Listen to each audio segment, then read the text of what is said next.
Okay, అందరికీ నమస్కారం. పాండిచ్చేరి అలాగే తమిళనాడు రాష్ట్రాలకు సంబంధించినటువంటి పడవలు స్పీడ్ బోట్స్ వచ్చి ఆంధ్ర రాష్ట్ర తీర ప్రాంతాల్లో ముఖ్యంగా నెల్లూరు జిల్లా, బాపట్ల జిల్లా, గుంటూరు జిల్లా వరకు మత్స్యకారులకి ఇబ్బంది కలిగిస్తున్నాయి. అది అందరికీ తెలిసినటువంటి విషయమే. దీని మీద ప్రభుత్వం చాలా సీరియస్గా ఉంది. గౌరవ ముఖ్యమంత్రి గారు కూడా మొన్న రివ్యూ తీసుకుని అందరికీ ఇన్స్ట్రక్షన్స్ ఇవ్వడం జరిగింది. ఎన్ని బోట్స్ అవసరమైతే అన్ని బోట్స్ని అక్కడ ఏర్పాటు చేసి ఇమ్మీడియట్గా ఆ బోట్లని కంట్రోల్ చేయమని చెప్పడం జరుగుతుంది. ఎందుకంటే ఇక్కడ వాళ్ళ బోట్స్ అన్నీ కూడా దాదాపు 500 హార్స్ పవర్ నుంచి 650 హార్స్ పవర్స్ వరకు ఉండడం వల్ల అవి చాలా ఫాస్ట్గా మూవ్ అవడం వల్ల ఇక్కడ మన వాళ్ళు దాన్ని తట్టుకోలేకపోతూ ఉన్నారు. అందుకోసం దీని మీద దాదాపు నెల రోజుల నుంచి మేము అందరితో మాట్లాడటం జరుగుతుంది. ఎలా వీటిని కంట్రోల్ చేయాలి, పర్మనెంట్ సొల్యూషన్ చేయాలని చెప్పి డిస్కస్ చేస్తూ ఉన్నాం. ఈరోజు కూడా మరి కలెక్టర్ గారు అలాగే ఐజీ గారు కూడా వచ్చారు, మెరైన్ పోలీస్కి సంబంధించి, అలాగే ఫిషరీస్ డిపార్ట్మెంట్, అట్లాగే సోమిరెడ్డి చంద్రమోహన్ రెడ్డి గారు, అలాగే కావ్య కృష్ణారెడ్డి గారు శాసనసభ్యులు, అలాగే బీదా రవిచంద్ర గారు ఈరోజు కూడా డిస్కస్ చేశాం. ఇప్పటికీ ఆల్రెడీ 3 బోట్లు గస్తీ తిరుగుతూ ఉన్నాయి. ఈరోజు తిరుపతిలో మరొక బోటు కూడా ఏర్పాటు చేయడం జరిగింది. ఇప్పుడు ఒక 2 బోట్లను కూడా తమిళనాడుకు సంబంధించినటువంటి బోట్లను కూడా చేసి పట్టుకోవడం జరిగింది.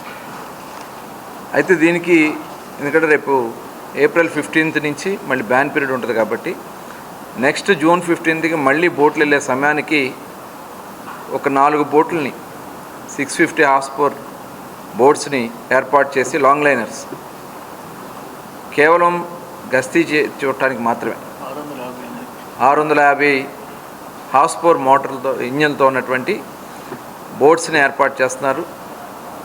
అలాగే మెరైన్ పోలీస్ నుంచి కూడా వాటికి కావాల్సినవన్నీ కూడా ఏర్పాటు చేయడం జరుగుతుంది. Fisheries department, forest department, revenue department, police, దాదాపు ఒక 5 డిపార్ట్మెంట్లు ఇన్వాల్వ్ అయ్యి వాటికి కావాల్సినవన్నీ కూడా ఏర్పాటు చేసుకోవడం కూడా జరుగుతుంది. ఇదే కాకుండా మళ్ళీ మెరైన్ పోలీస్ నుంచి ప్రజెంట్ ఏవైతే బోట్లు ఉన్నాయో గతంలో 2007 నుంచి 2017 వరకు గవర్నమెంట్ ఆఫ్ ఇండియా మెయింటెనెన్స్ చేశారు బోట్లు ఇచ్చి. ఆ రోజున దాదాపు 18 బోట్లు ఇచ్చారు. అవన్నీ కూడా గత 5 సంవత్సరాలు మెయింటెనెన్స్ లేక అవన్నీ కూడా మూల పడిపోయినాయి. ఇప్పుడు అవి రిపేర్ చేయడానికి అవకాశాన్ని కూడా పరిశీలిస్తున్నారు. ఫైనాన్స్ కూడా ప్రపోజల్ పంపించారు.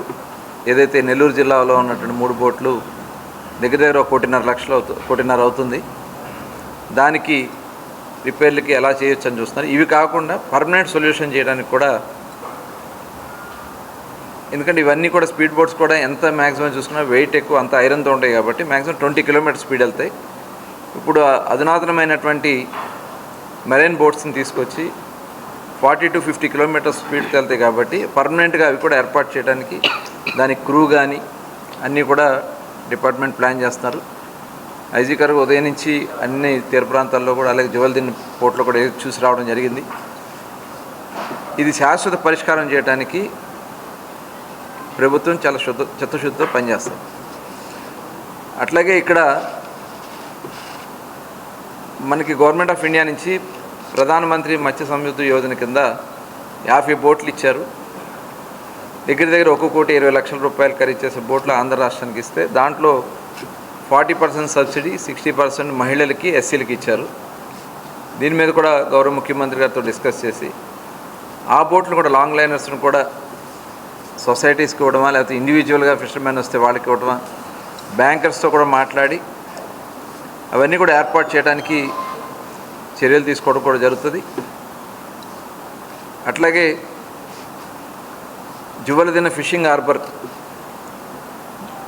రాబోయే 2-3 నెలల్లోనే కంప్లీట్ చేసి టోటల్ వర్క్స్ అన్నీ కూడా కంప్లీట్ చేసి అక్కడ కొంత బ్రిడ్జెస్ కానీ కొన్ని వేయాల్సినవి ఉన్నాయి, అవన్నీ కూడా కంప్లీట్ చేసి త్వరలోనే హ్యాండ్ ఓవర్ చేయడం జరుగుతుంది.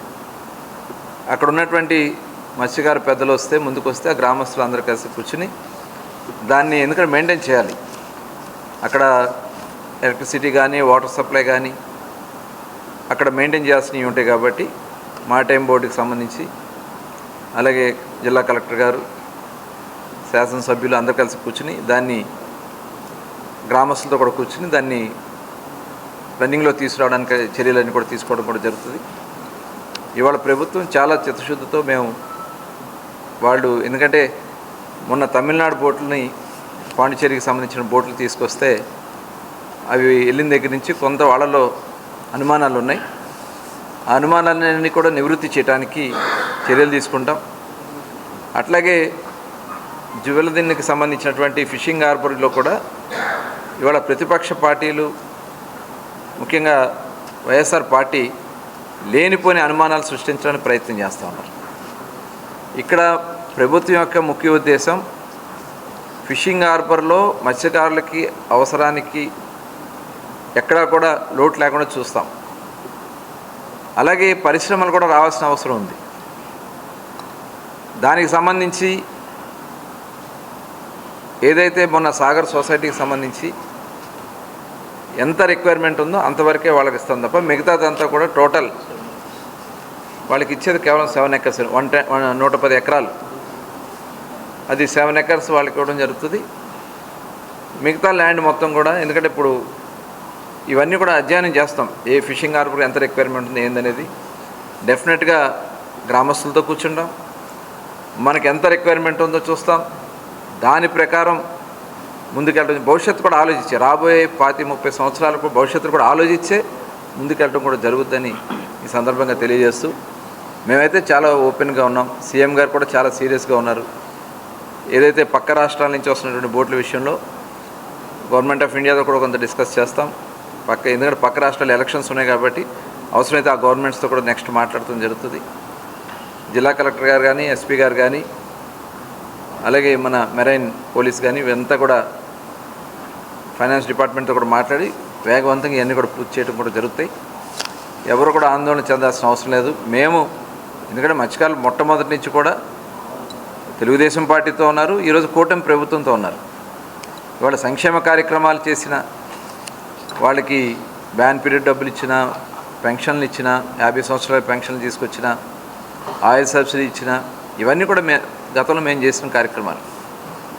ఇంకా వాళ్ళకి ఏది చేయటాకైనా ఈ ప్రభుత్వం ఓపెన్గా ఉందని కూడా ఈ సందర్భంగా తెలియజేస్తాం.